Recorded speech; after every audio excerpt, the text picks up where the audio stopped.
Hello folks, and welcome to Guitar Therapy. So this is the first guitar of my new guitars that I'm gonna talk about. This is the Epiphone Firebird I, inspired by Gibson Custom Shop. It looks really nice, and I got this straight from the Gibson website, so you can't get this color anywhere else, and I'm pretty sure it's sold out at least in Europe.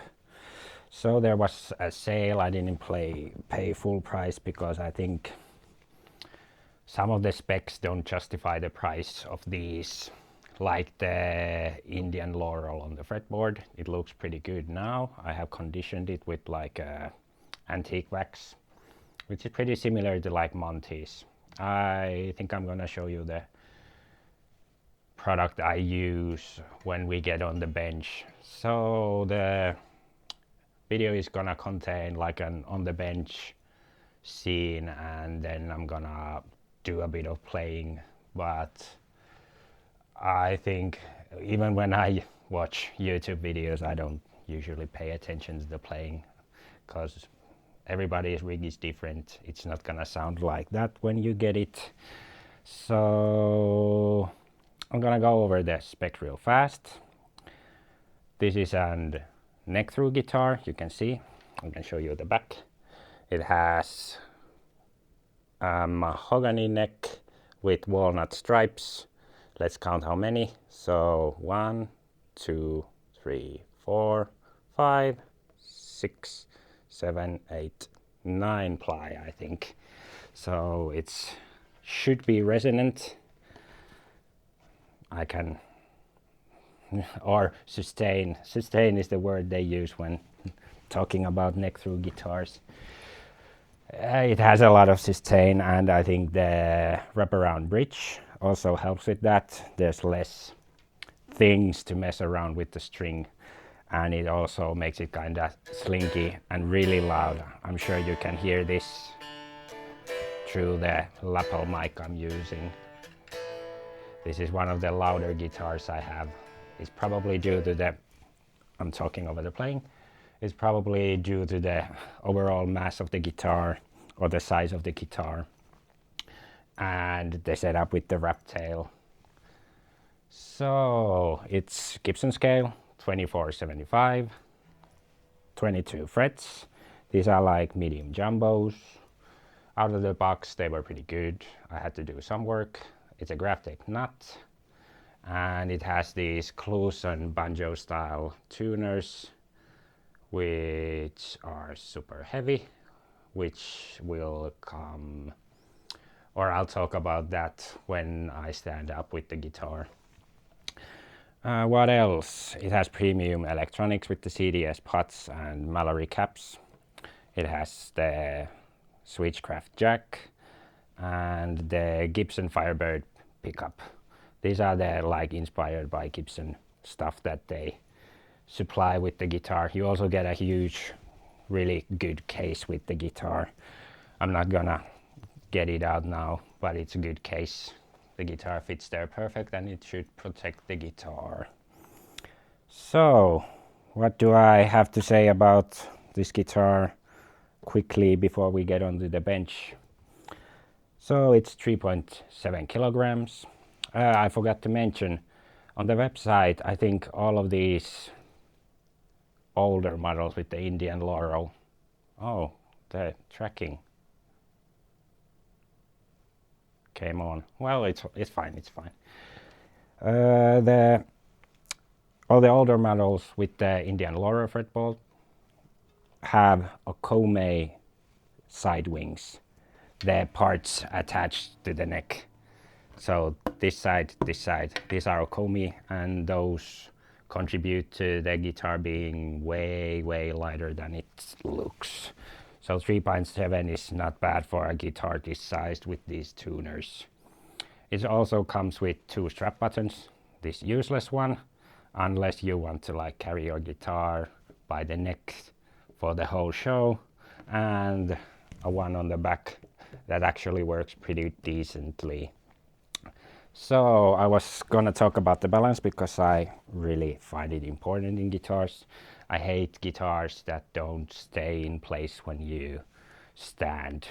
Sitting part is that I can manage. Like all the Les Pauls will start dipping this way on your lap, but if it does something when you're standing up other than what you want, that guitar is out of the house. So I'm gonna show you this. I have a pretty heavy duty, like a grippy strap with this. So with this button placement, it stays where it is, but you can still feel, as you can see, the neck is dipping when you do it like this. But I don't find it a problem because it doesn't move on its own. But you can definitely feel that there's a lot of weight on the headstock. So I think that's enough yapping on this part. So now we will get on the bench. So welcome to the bench. It's just my computer desk, and I'm gonna give you some specs from the guitar. I'm gonna actually measure them, so because I really find it important to see how the guitar or hear the specs of the neck, like how thin it is and stuff like that, because most manufacturers don't give you the exact numbers, and these days you don't get to go to the store and fondle a lot of guitars, even though we all would love to do that, but most of the models are not there, and most guitar stores are not set up in a way where you should really evaluate a guitar. They usually just hang them up, don't set them up that great, in my opinion. Like going to a big store and seeing rusty strings on the wall is not a pleasant experience. Anyways, I started yapping again. So what I'm gonna use is this. This is like the most high-tech calipers in the world. And because I'm lazy, I'm not gonna take the strings off. And I saw this guy actually from Chicago Music. He has a channel called Make Something or something like that. And he had this brilliant idea of using one of these, a strap button. It fits and it stays under the strings, and you just subtract this height from the measurement. So this is exactly 9 millimeters. I have measured it. I have a thing for that. And I'm gonna now turn the camera so you can see the guitar better. So the first fret neck depth, let's set this thing here. Start measuring. I haven't measured this myself, so we're both gonna be smarter by the end. So this thing reads 32 millimeters. So you subtract the 9 from that. I'm sure most of you have passed your math tests. It's gonna be 22 millimeters. So that's actually a lot slimmer than I thought, because this feels quite hefty for a but I know it really does get thick around the 12th fret. So let's check that one. Let's see if it stays put. And there. And now we're at,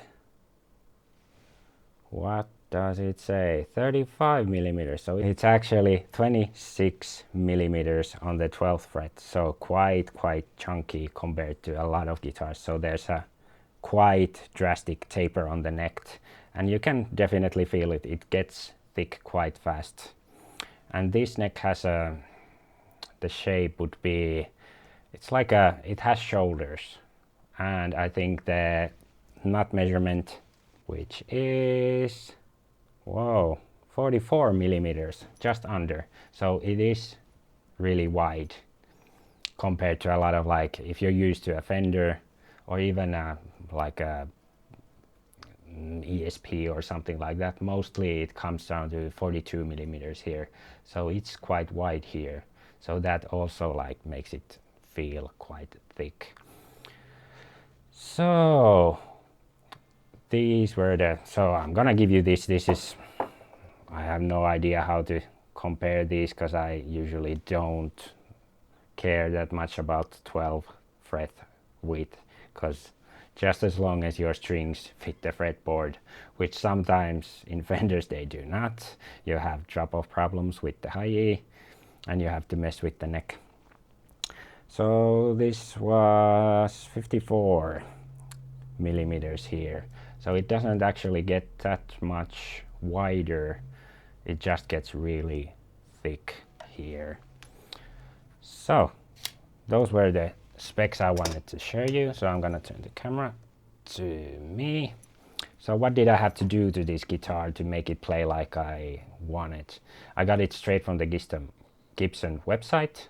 They offer a setup there. There's like a huge ad that they will set up your guitar, and I believe that it came set up pretty well, but a setup is not a full setup. They will not touch your frets, because these are, you cannot get, I'm gonna try if it will show you.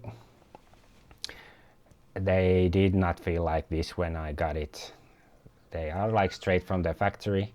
They do a really quick fret job, and I think Epiphone is not known for doing pretty good fret jobs at the factory. They do a decent job. It didn't hurt your hands or anything like that, and the frets were pretty much what they probably were when they installed the frets, so I wouldn't say they were polished or not. But what I was really pleasantly surprised, the nut was cut perfectly.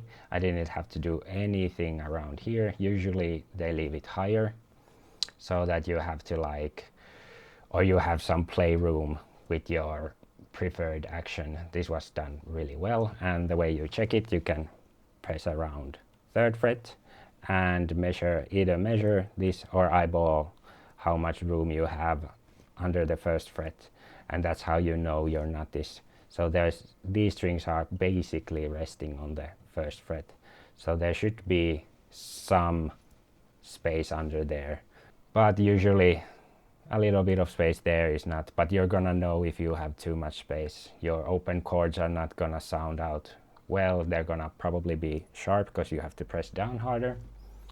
But this nut was perfect straight out of the gate, and I think we can probably congratulate Tusk for this, because I'm pretty sure these guitars are manufactured as fast as they can. So what else was a good thing about this guitar? You can see that.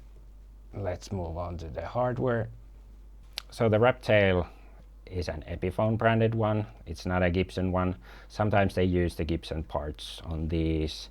I'm not sure it even matters. It has the lightning bar on it, and I have no complaints here. And the fittings were quite nice. You can see it doesn't lean at all. I'm not sure if you put like a really heavy strings, it could start leaning. The pickup was set up right. Everything was tightened right. Everything works around here.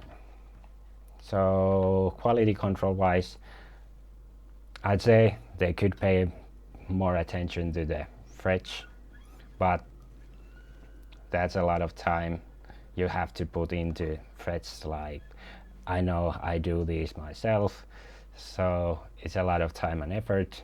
I think the Indonesian factories, I saw a video, they do this, even they don't like level and polish them.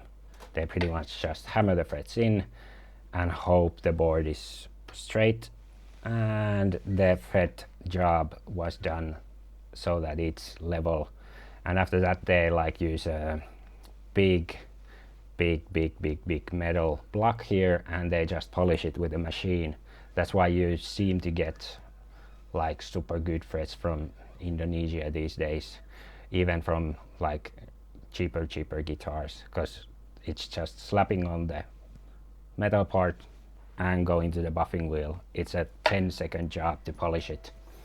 It actually matters to players how your frets look when they come out of the box, because most of us don't like to work on guitars. We just like to play them. I like to work on guitars, so I really do not care. I have made cheap guitars really good. I have made expensive guitars that have been really bad. really good. And I think most guitars can be made really good these days. There's like, unless there's like huge problems with the neck angle, or and even those can be fixed when you have a bolt-on neck, and I will go through what to do when you run into problems with alignment and stuff like that. But this guitar intonated perfectly straight out of the box. That's something they did probably, or I just got lucky. So the setup guy did a perfect job with that. And overall, I have no complaints about ordering from the Gibson website, even though we should support our local stores. They need all the help they can get. It's a tough market, even though they are not really helping themselves most of the time. But it's a tough market. It's a tough market. So the Gibson website worked perfect. They at least set up this guitar. If you order from Thomann, the setup was done somewhere, probably in the factory, or if it's like a PRS, they check their guitars when they get to their facility. So in worst case scenarios, it was set up in Indonesia 5 months ago before it comes to you, and you're just hoping for the best that if you do not know how to do this yourselves, it will be playable when it gets to you. I think this on the bench was pretty much here. I didn't have to do a lot to this guitar, so I don't have to go over any like tech work. I just did a quick rounding of the frets, polished them really good. I promised. Let's see if you want to see my apartment again, the small apartment I have, and my stupid lighting system. Now it's gonna lose me. So I'm gonna pick up the product I use for the fretboard. It picked up again. Nice. So I use this one. You can use any product like this one. This has like a dark color to it. This is like dark oak colored. So this works pretty much like the Monty's guitar wax. This is this has beeswax and other products that will have your like fretboard protected, because lemon oil is for cleaning and wax is for like sealing. Okay, that rhymed. So I always or pretty much use this on any unfinished fretboards. Maybe not the colored one. I have a like a see-through one or clear one that I use most of the time for like stuff like ebony, but for like porous wood like this Indian Laurel has big pores. The beeswax, the clear beeswax, will get stuck in the pores, and it's a hassle to like scrub it down so well that you do not get the white marks. And even those white marks are just, it's a preference not to have them, because you want to have your board nice. But this thing actually will seal your wood. It is kind of like a finish, like the Monty's wax. So that's why you don't get any like finger residue after using this. And what I would recommend you do is still use lemon oil, clean your board really good, or even naphtha, just some sort of like a non-greaser on the fretboard. And after that you apply the wax, leave it on for a while and really wipe it down. You get like a matte shine on the fretboard, and it will make it darker and better looking if you have something with color. So that's my public service announcement. This will make your Indian Laurel look better, just like the Monty's wax.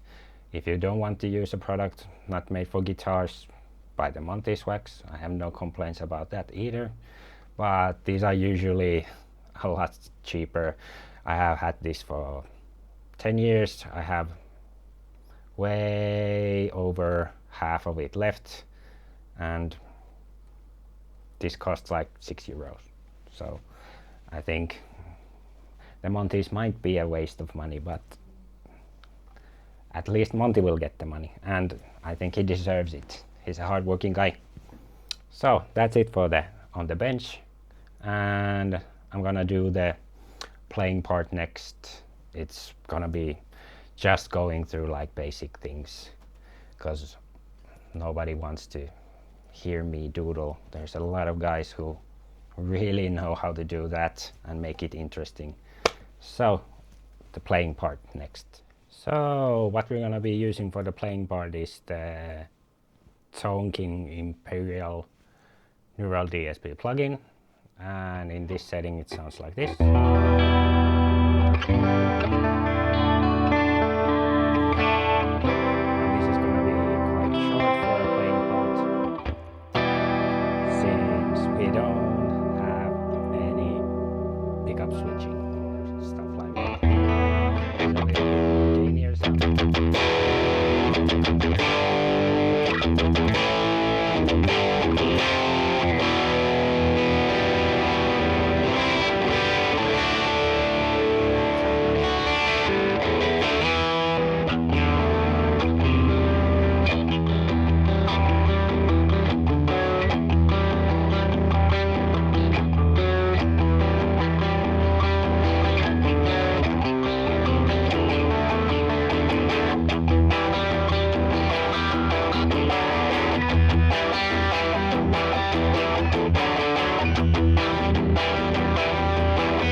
So that sounded quite good. It was Playtime if you got it.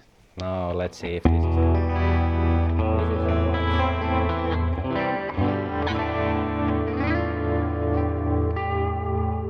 let's see if we can find like a lead here.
So let's see if I can find some clips from this. This is gonna be like the short little review part.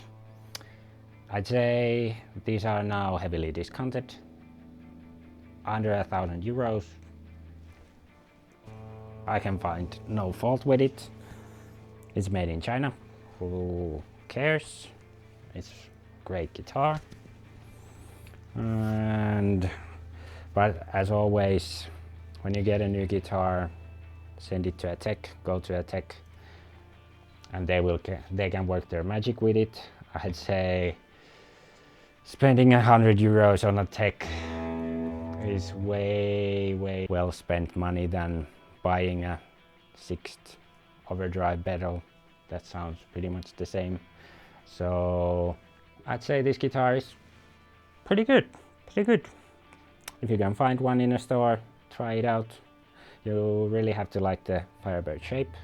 It sits kind of like a jazz master in your lap. Like this is really close to you, almost kind of like a jazz master. So if you really like to be here, it's perfect for that. If you practice sitting down, and when you stand up, it sits pretty much like an Explorer, so you have a lot of wood around the guitar, but it's all where you kind of want it, because I think like Explorers are underrated for the ergonomics. They look huge and cumbersome, but honestly they are pretty great to sit with or play with. And I really like this strap placement for me, because it actually again raises the part where the wiggly part for you, and makes it easier to reach here. And this being this far away, when standing it would be over here, you kind of get used to it. It doesn't bother me one bit. And if I were like a actually performing artist, I knew I would have something else to say probably, or give you more in-depth thoughts, but in my years I think this is a great guitar. I suggest you try it out. I'm not gonna say you need one of these. I think you need the guitar you have and you play. That's the one you need, not the new one. So I hope I can edit something useful for this. I think I shot all the parts straight through, and maybe someday I will write a script. Someday, but not today. So if you want to see a script, leave a comment or subscribe, and be surprised when I suddenly start not yamming on for 5 minutes at a time like an idiot. So subscribe for that. Goodbye.